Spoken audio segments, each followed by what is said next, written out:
અને શિક્ષણ તમે મહેનતથી સીઈટીમાં પણ સારું પરિણામ આવે તમે મહેનત કરશો.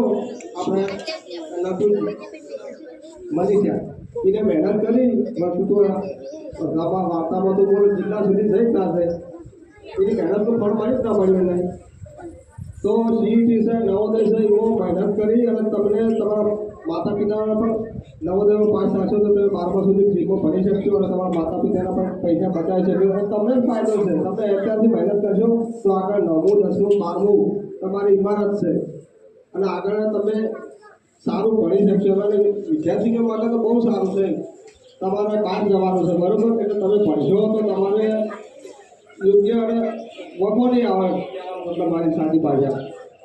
જેમ કે સાહેબે વાત કરી ને કે અમિતાભ બચ્ચન એમને પરીક્ષા આપવા ગયા હતા તો એમનો અવાજ જોઈને એમને નફાઈ થયા હતા, પણ અત્યારે આખી દુનિયા એમના અવાજની ફિદા છે.